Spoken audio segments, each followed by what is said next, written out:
At our first family meeting, my fiancé and his mother, clearly jealous of my success, called me a poor girl and an aged woman. In a shocking display, she threw iced coffee in my face while they both laughed. I left immediately, vowing to return with revenge. A few weeks later, they were behind bars. My name is Jennifer Smith, and I'm a 42-year-old businesswoman based in Austin, Texas. As the CEO of a successful tech company valued at $150 million, I have always dedicated myself to my work.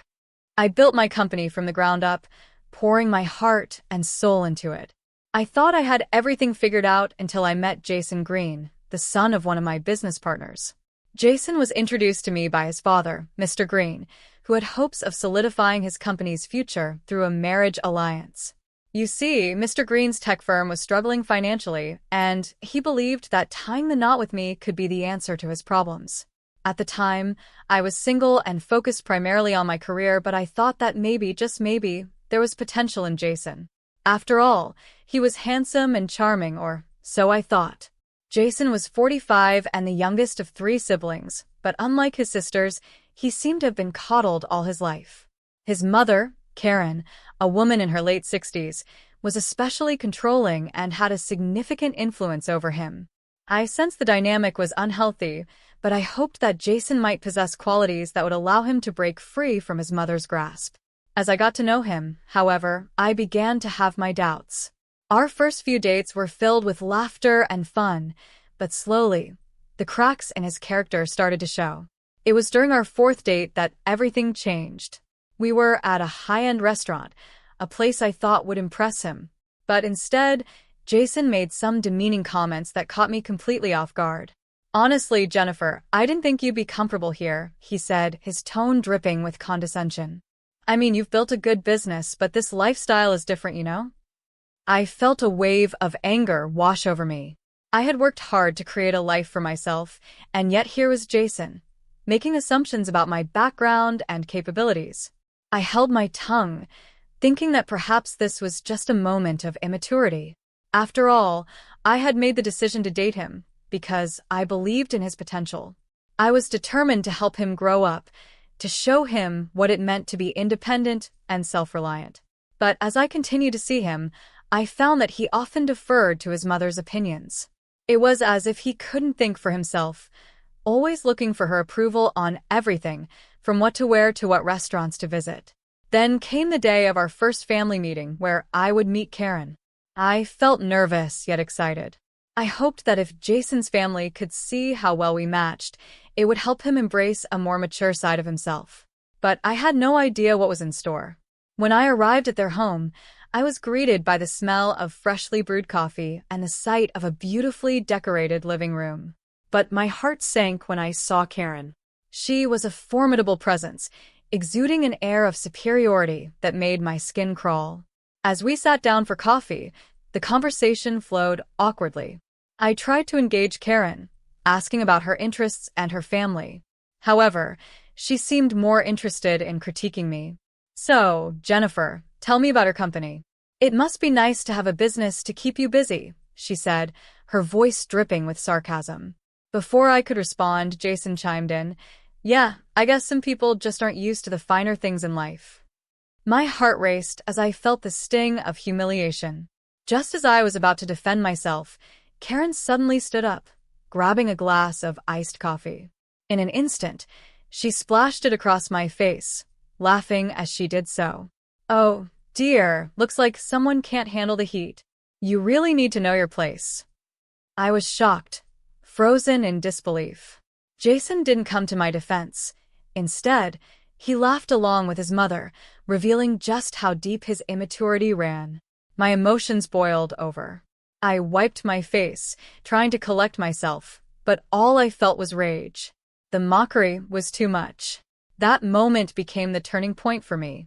As I left their home, I realized that I could no longer engage in a relationship where my self-respect was compromised. It was clear that Jason was not the partner I thought he could be. He was too entrenched in his mother's opinions, and I deserved better. Once I got back to my office, I felt empowered. I had worked too hard to let someone like Jason, along with his mother, belittle me. I decided right then and there to end both our engagement and our business relationship with Mr. Green's tech company. They needed to understand the gravity of their actions, and I wouldn't let it slide. But the battle was far from over. The confrontation with Jason and Karen loomed ahead, and I was determined to make my stand. The following days would test not just my resolve but also my self-respect in ways I had never anticipated. Little did I know that this was just the beginning of my journey toward independence and self-empowerment, a journey that would reveal the true characters of those around me and the importance of standing up for myself. The next chapter awaited, and I was ready to face it head-on. The day after that disastrous family meeting, I felt a mix of anger and determination coursing through me. I sat in my office, staring at the city skyline from my window, replaying the events of the previous evening in my mind. Karen's mocking laughter echoed in my ears, and Jason's indifference cut deeper than I cared to admit. I knew I had to act. I decided to confront Jason directly. I called him and arranged to meet at my office. The air felt thick with tension as he walked in, looking sheepish yet oblivious to the storm brewing within me. "Jennifer, hey. I've been meaning to talk about last night," he started, his voice casual. "Really? Because I don't think you grasp the severity of your mother's actions," I shot back, my voice firm. I couldn't hold back any longer. "She splashed iced coffee in my face, Jason. That's not just rude. It's humiliating." His expression changed, a flicker of realization crossing his features. "I didn't think she meant anything by it. That's just how she is," he replied defensively. I took a deep breath, trying to maintain my composure. "That's the problem, Jason. You excuse her behavior as if it's normal. It's not. And you standing by and laughing only proves how little you respect me." He looked taken aback, and for a moment, I thought I saw a hint of understanding in his eyes. "I'm sorry, Jennifer. I should have defended you. It's just my mother has always been like that." I didn't know how to react. "That's exactly it, Jason," I said, shaking my head. "You need to learn to think for yourself. I deserve someone who stands by me, not someone who hides behind their mother's shadow." The silence hung heavy between us. I could see the gears turning in his mind, but it felt too late for any realization to matter. I was done. "I can't continue this engagement, Jason. I'm ending it. And I'm also severing all business ties with your father's company." His face fell. "Jennifer, you can't be serious. My father needs your support right now. If you pull out, it could ruin everything for us." "That's not my concern," I replied, feeling a surge of empowerment. "I worked hard to build my company, and I refuse to let your family's entitlement dictate my worth. I won't be associated with anyone who thinks they can treat me like that." He opened his mouth to respond, but I cut him off. "I'm done, Jason. I deserve respect, and I won't accept anything less." I watched as he processed my words, his expression shifting from disbelief to anger. "You're throwing away a future for what? Your pride?" "It's not just pride, it's self-respect," I countered. "You may not understand, but I refuse to be a part of a relationship where I am belittled." As he left my office, I felt a weight lift off my shoulders. I had made the right decision, but there was still a lingering sense of unease about how this would impact both our lives. I could only imagine the fallout it would create. That evening, I received a call from Mr. Green. His voice was shaky, tinged with desperation. "Jennifer, I heard about your decision. This could be disastrous for us. I need you to reconsider." I could almost hear the panic in his tone. "Mr. Green, your wife's actions have made it clear to me that I don't want to be associated with your family anymore. I'm sorry, but this is final. But think about the company. We're in dire straits, and losing your support could push us over the edge," he pleaded. I felt a twinge of sympathy, but it quickly faded. "You need to have a serious conversation with your wife and son about their behavior. It's not my responsibility to bail you out." We ended the call, and I knew I had made the right choice. I wasn't just standing up for myself. I was making a statement about how I expected to be treated. That night, I couldn't sleep, my mind racing with thoughts about the future. I felt liberated, yet anxious about what lay ahead. In the following days, news of my decision spread throughout the industry. People were surprised, but mostly supportive. They understood the importance of self-respect and independence. I found solace in the encouragement from my colleagues and friends, who reminded me that I was not alone. As for Jason and Karen, they didn't take the news lightly. Karen accused me of trying to sabotage their family. "You're nothing without us, Jennifer," she yelled during a brief confrontation outside my office. "You think you're some big shot? Just wait until this blows back on you." I stood my ground, feeling empowered by her threats. "I will not allow anyone to treat me like this. I'm stronger than you think." But the true test was yet to come. I realized that their arrogance and entitlement could not go unpunished. After much contemplation, I made a decision that would bring justice not just for myself, but for anyone who had ever been belittled or disrespected. It was time for me to take a stand, not only for my own dignity, but to ensure that their actions had consequences. The stage was set for what would come next, and I was ready to face it. My journey toward independence and self-respect was about to reach a pivotal moment, one that would ultimately define who I was and what I stood for. As I reflected on my recent decisions, a sense of clarity emerged. I realized I couldn't just walk away from Jason and Karen's actions. I had to hold them accountable. Their arrogance and entitlement didn't just affect me. They echoed a larger issue of how people often treat others based on wealth and status. One afternoon, as I sat in my office with a steaming cup of coffee, I made a phone call that would change everything. "Hi, this is Jennifer Smith. I'd like to schedule a consultation regarding a potential legal case," I said, my voice steady and determined. I met with a lawyer the following week, and he listened intently as I recounted the events that had unfolded. "Assault and defamation are serious charges," he noted. "Do you have any evidence?" I had anticipated this question. "Yes, I have witnesses from the dinner, and I've documented the comments Jason made about my financial status. I also recorded my conversations with both of them afterward." He nodded, impressed. "This could certainly build a strong case. But are you ready for the potential backlash? Going against someone's family, especially in the business world, can have its consequences." I took a deep breath. I've been belittled and mocked for too long. It's time to stand up for myself and others who might face similar treatment. I want to send a clear message that this behavior has consequences. We finalized the details, and I left the meeting with a renewed sense of purpose. I knew the road ahead would be challenging, but I was committed to seeking justice. As I prepared to file the charges, I received a call from Jason. "Jennifer, can we talk?" His voice sounded anxious, which surprised me. "What do you want, Jason?" I replied, keeping my tone neutral.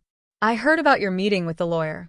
This is getting out of hand," he said, desperation creeping into his voice.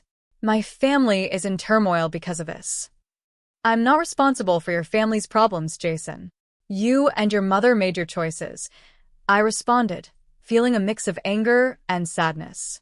"Can't we just forget about this? We can work things out," he pleaded. "Forget about being treated with respect?" "No, I won't. This isn't just about us anymore. It's about standing up for what's right," I said firmly. The conversation ended with neither of us budging, and I felt a surge of strength knowing I was doing the right thing. A week later, I officially filed charges against Jason and Karen. As the news spread, I braced myself for the fallout. My colleagues expressed their support, but whispers of doubt lingered in the air. Some said I was overreacting. Others admired my courage. I understood both perspectives, but stood firm in my conviction. The day of the court hearing arrived, and I walked into the courtroom, heart pounding but determined. I took a seat in the front row, my lawyer beside me. I could see Jason and Karen across the room, their expressions a mix of defiance and disbelief. The hearing began, and I felt a mix of nerves and adrenaline. I watched as my lawyer presented the evidence, recordings of Jason's belittling comments, testimonies from witnesses, and the humiliation I had faced. With each piece of evidence, I could see the tide turning in my favor. Jason was called to the stand.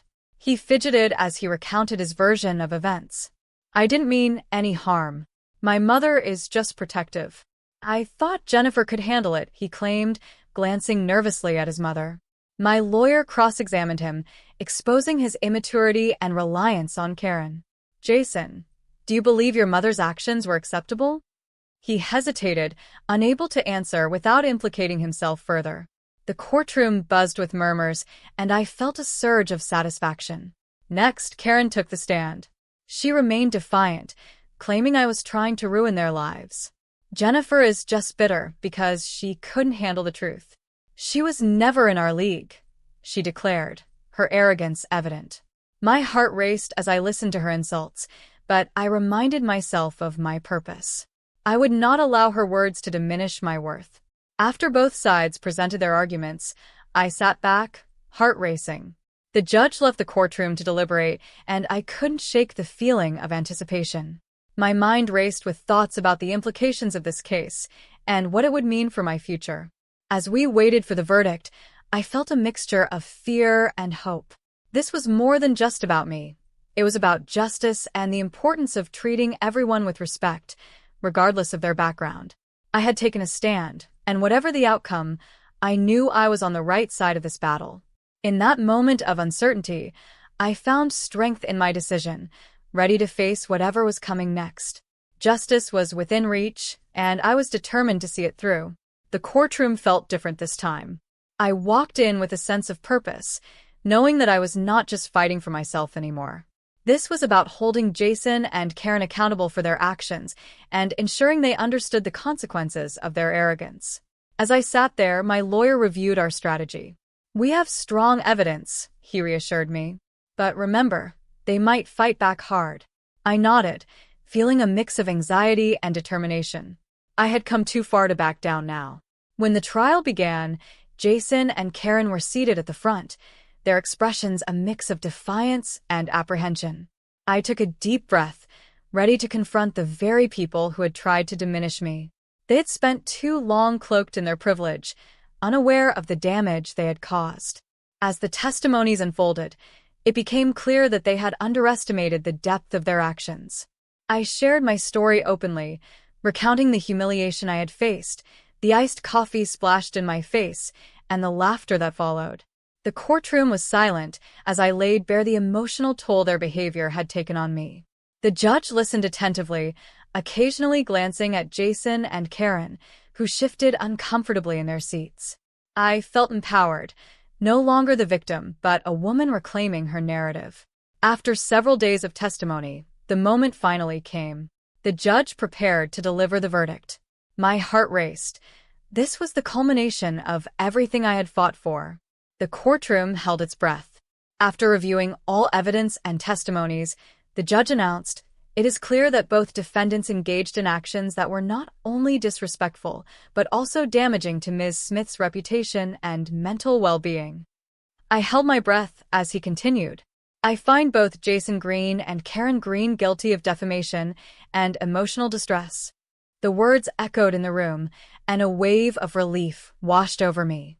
Justice was finally being served. The judge then pronounced their sentences. Both will serve 6 months of community service and complete mandatory counseling sessions.